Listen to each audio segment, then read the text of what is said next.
Phone से आई इस आवाज को सुन चेतन एक बार फिर चौंक गया था, लेकिन वो कुछ कर पाता उससे पहले ही फोन पहले की तरह ही नॉर्मल हो गया। इस वक्त उसके भी रोंगटे खड़े हो रहे थे। वो वीर सिंह के घर में घुसने ही वाला था कि उसकी ठीक बगल से ठंडी हवा का एक झोंका गुजरा, तो उसने फौरन ही पीछे पलट कर देखा, लेकिन वहां कोई भी नहीं था।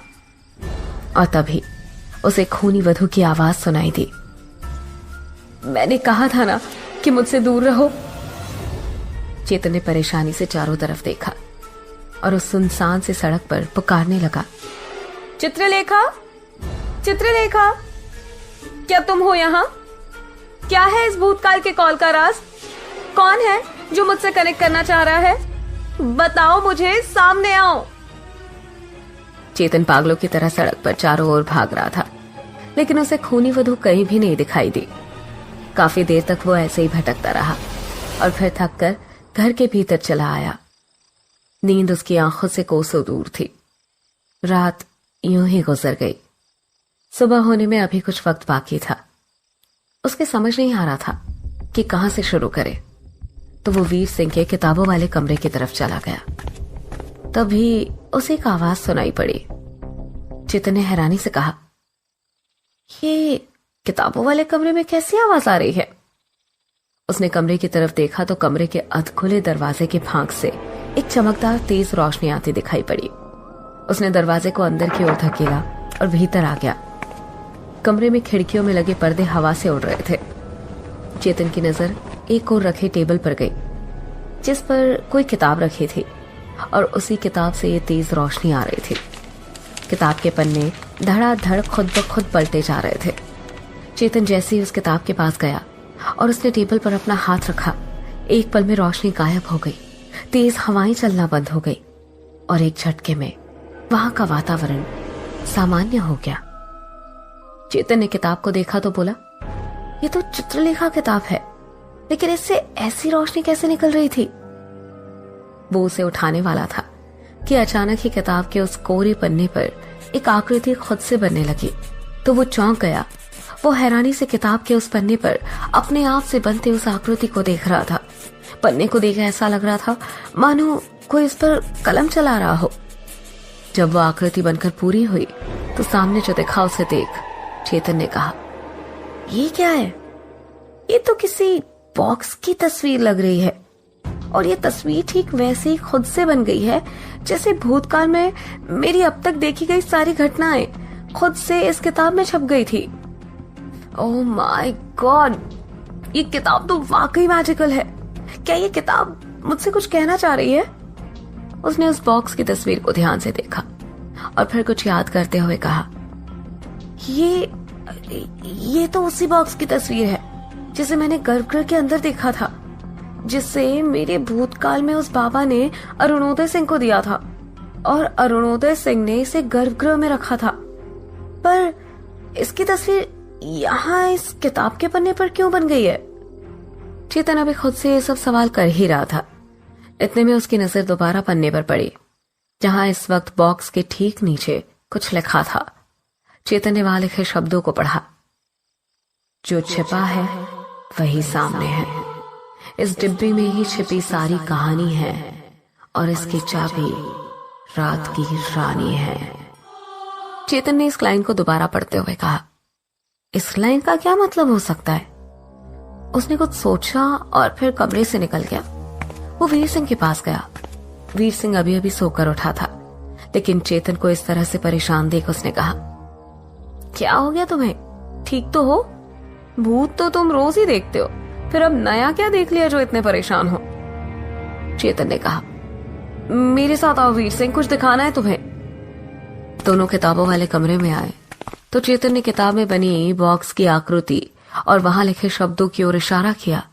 तो वीर सिंह ने उसे गौर से देखा और बोला, ये तो वही डिब्बी लग रही है जिसके बारे में तुमने हमें बताया था कि मंदिर के गर्भगृह में रत्नों से जड़ी एक डिब्बी रखी है, लेकिन इसके नीचे जो लिखा है वो किसी पहेली की तरह लग रहा है। क्या मतलब हो सकता है इस पहेली और इस डिब्बी के चित्र का? चेतन ने कहा, मतलब ही तो समझना है वीर सिंह। तुमने सारी कहानी तो इस किताब के जरिए जान ही ली है, इस बॉक्स को मंदिर के गर्भगृह में तुम्हारे परदादा अरुणोदय सिंह ने ही रखा था। और तुम्हें पता है कि ये बॉक्स उन्हें किसने दिया था? वीर सिंह ने कहा। हाँ, किसी बाबा ने दिया था। चेतन ने कहा। किसी बाबा ने नहीं, बल्कि उसी बाबा ने जिसके पास तुम मुझे लेकर गए थे। और जब मैं कल उनसे मिलने गया तो उस बाबा की उम्र आधी हो चुकी थी। जब हम गए थे तो वो 80 साल के लग रहे थे, और कल मैंने उन्हें देखा तो वो 40 के लग रहे थे। वीर सिंह ने हैरानी से कहा। ये कैसे संभव है? किसी की उम्र घट कैसे सकती है? चेतन ने कहा। यही तो मुझे नहीं समझ आ रहा, लेकिन एक चीज है जो मुझे समझ आ रही है, और वो है इस बॉक्स के ऊपर रत्नों से बनी ये रात की रानी का फूल। वीर सिंह ने सवालिया नजरों से चेतन को देखा तो उसने कहा, देखो, इस बॉक्स के ऊपर भी रात की रानी के फूल का डिजाइन बना हुआ है, और जब भी खूनी वधू आती है तो रात की रानी के फूलों की खुशबू आती है। तो इसका मतलब ये है कि कुछ न कुछ तो गहरा जुड़ा है इस फूल और खूनी वधू और इस बॉक्स के राज के पीछे। चेतन की बात सुन वीर सिंह भी काफी गंभीर हो गया। उसने थोड़ी देर तक सोचने के बाद कहा, चलो हमारे साथ। चेतन ने पूछा, कहां? वीर सिंह ने कहा, मंदिर। वहीं इस राज का पता चलेगा। यहां ऐसे सोचने से कुछ नहीं होने वाला। दोनों घर से बाहर निकल दरवाजे तक आए ही थे कि सामने का नजारा देख हैरान रह गए। घर के बाहर फुलवारी वाले हिस्से में ढेर सारे रात रानी के पौधे लगे थे, और उनमें बहुत सारे रात रानी के फूल खिले हुए थे, जिसकी खुशबू से मन बहक रहा था। ये देखकर वीर सिंह और चेतन चौंक पड़े। दोनों ने एक दूसरे की ओर देखा, और फिर चेतन ने कहा, ये कैसे मुमकिन है? इतने सारे पौधे एक रात में अपने आप कैसे उगाए, और वो भी फूलों के साथ? वीर सिंह के चेहरे पर खौफ पसर गया था। उसने कहा, चेतन, हमें लगता है कि कुछ बहुत बड़ा होने वाला है, और उसका नुकसान हमें झेलना पड़े उससे पहले हमें इस पहेली को हल करना होगा। मंदिर चलते हैं। वीर सिंह आगे बढ़ गया, लेकिन चेतन वहीं रुक गया और कुछ सोचने लगा। तो वीर सिंह ने पूछा, क्या हुआ? अब क्या सोच रहे हो? चेतन ने कहा, वीर सिंह, सुबह का समय है, मंदिर में इस वक्त बहुत भीड़ होती है, और हमें जाना है गर्भगृह के भीतर। हमारा जाना इस टाइम पॉसिबल नहीं लग रहा मुझे। आई थिंक हमें दोपहर तक रुकना चाहिए। उस वक्त मंदिर में कोई नहीं होता। शाम के समय मंदिर फिर से बंद हो जाएगा, तो दोपहर में ही जाना सही रहेगा। वीर सिंह को चेतन की बात सही लगी, और दोनों घर के भीतर चले गए। उनके जाने के बाद पल भर में ही रात की रानी के सारे फूल एक झटके में सूख कर गिर गए, जैसे कि कभी खिले ही ना हो। इस बात से बेखबर दोनों दोपहर होने का इंतजार कर रहे थे।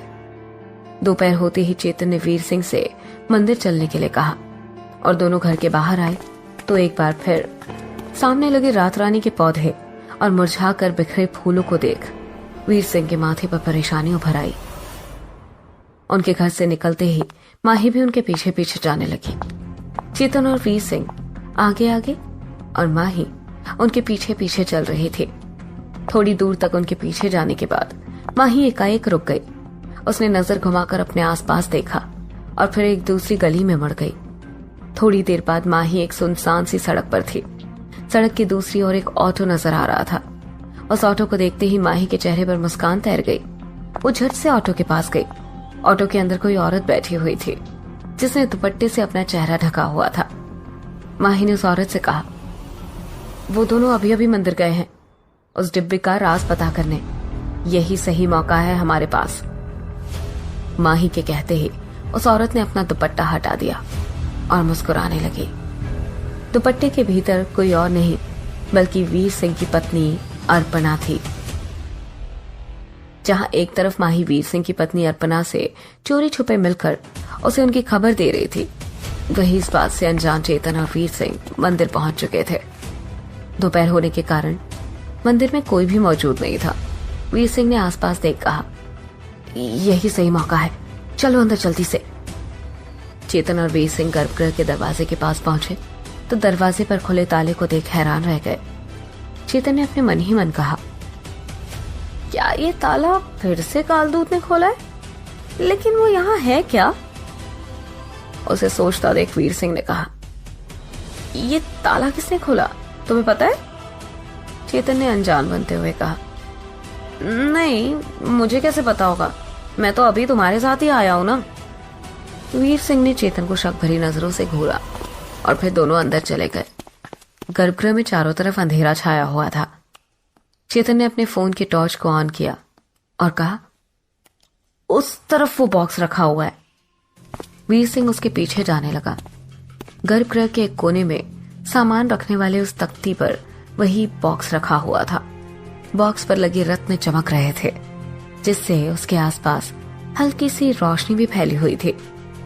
बॉक्स को देख वीर सिंह ने आश्चर्य से कहा, अरे बाप रे, इस डिब्बी पर तो असली हीरे लगे हैं। चेतन ने कहा, हीरे भी है और कई दूसरे कीमती रत्न भी है, और इन्हीं रत्नों से रात की रानी के फूल का डिजाइन बना हुआ है इस पर, जैसा कि चित्रलेखा किताब में बना था। खैर वो छोड़ो और मेरा फोन पकड़ो, मैं खोलता हूं इसे। ये कहकर चेतन ने उस बॉक्स को उठाया और उसे खोलने लगा, लेकिन काफी देर कोशिश करने के बाद भी बॉक्स उससे खुल नहीं पाया। तो परेशान होकर बोला, ये बॉक्स पहले भी मुझसे नहीं खुला था और आज भी नहीं खुला, तो ये खुलेगा कैसे? चेतन ने अभी ये कहा ही था कि तभी उस बॉक्स से तेज रोशनी निकलने लगी। तो उसने घबराकर उसे वापस उसकी जगह पर रख दिया और दोनों पीछे हट गए। बॉक्स से बहुत तेज रोशनी निकल रही थी, जिससे उनकी आंखें चौंधे आ रही थी। अपनी आंखों को ढके हुए चेतन ने दोबारा उस बॉक्स को उठाना चाहा, तो इस बार वो अपनी जगह से हिला तक नहीं। चेतन ने फिर से जोर लगाकर उसे उठाना चाहा, लेकिन वो बॉक्स जरा भी नहीं हिला। तो दोनों हैरान रह गए। वीर सिंह ने घबराते हुए कहा, अभी तो इसे उठाया था तुमने, फिर अब क्या हो गया? और इससे इतनी तेज रोशनी कैसे निकल रही है? कहीं कुछ गड़बड़ तो नहीं कर दिया हमने? हे काल भैरव बाबा, रक्षा करना, क्षमा करना, हम जा रहे हैं यहां से। चेतन ने झुंझलाकर कहा, वीर सिंह, हम यहां इस बॉक्स के लिए आए हैं, ऐसे नहीं जा सकते। वीर सिंह ने कहा, इस डिब्बी को छोड़ो यहीं और चलो हमारे साथ। इसे यहाँ किसी बड़ी वजह के कारण रखा गया होगा ना, तो इसे यहीं रहने दो, कहीं कुछ अनर्थ ना हो जाए हमारे कारण। चलो अब, इससे पहले कि कोई आ जाए। वीर सिंह ने लगभग खींचते हुए चेतन को वहां से बाहर निकाला और दरवाजे पर ताले को अटकाकर मंदिर से बाहर निकलने लगे। दोनों की शक्लों पर परेशानी साफ दिखाई दे रही थी। अभी वो वहां से बाहर निकले ही थे कि तभी मंदिर के बाहर 4-5 लोग इकट्ठा हो गए और उनमें से एक ने गुस्से से कहा, ये लड़का हमारे मंदिर में क्या कर रहा है? चेतन ने कहा, कुछ नहीं, हम दोनों तो बस ऐसे ही दर्शन करने आए थे। उस आदमी ने कहा, वीर सिंह, अब तुम भी इस शहरी लड़के के साथ मिल गए? क्या तुमने भी ठान लिया है हम सबको बर्बाद करने का? ये तो सुधरेगा नहीं, लेकिन इसके साथ अगर तुम भी कुछ गलत करने की सोच रहे हो तो बता रहे हैं तुम्हें, अच्छा नहीं होगा ये। वीर सिंह ने शांति से कहा, देखिए, आप सब जैसा समझ रहे वैसा कुछ भी नहीं है, हम सच में यहाँ दर्शन करने ही आए थे। काफी देर तक वीर सिंह और चेतन वहां खड़े लोगों को समझाते रहे, लेकिन सभी लोग बस चेतन को गांव से बाहर जाने के लिए ही कह रहे थे। किसी भी तरह से वीर सिंह ने सभी को समझाया और जल्दी से चेतन को लेकर वहां से निकल गया। वीर सिंह ने कहा, तुम चिंता मत करो चेतन, हम कोई ना कोई रास्ता निकाल लेंगे। लेकिन चेतन का मूड उखड़ा हुआ था। अब भी वो उसी बॉक्स के बारे में सोचे जा रहा था। उसे ऐसे परेशान देख वीर सिंह ने कुछ भी नहीं कहा और दोनों चुपचाप से घर की ओर लौटने लगे। अंधेरा हो चुका था तो चारों तरफ सन्नाटा छाया हुआ था। वीर सिंह और चेतन के बीच भी खामोशी थी। उसे ऐसे परेशान देख वीर सिंह ने कहा, तुम यहीं खुली हवा में थोड़ी देर टहल लो, हम तुम्हारे लिए बढ़िया सी अदरक वाली चाय लेकर आते हैं, तुम्हारा मूड भी सही हो जाएगा। वीर सिंह घर की ओर चला गया तो चेतन परेशान सा वहीं घूमने लगा। अभी वो बॉक्स के बारे में सोच ही रहा था, कितने में अचानक से तेज हवा चलने लगी और पल में मौसम बदल गया।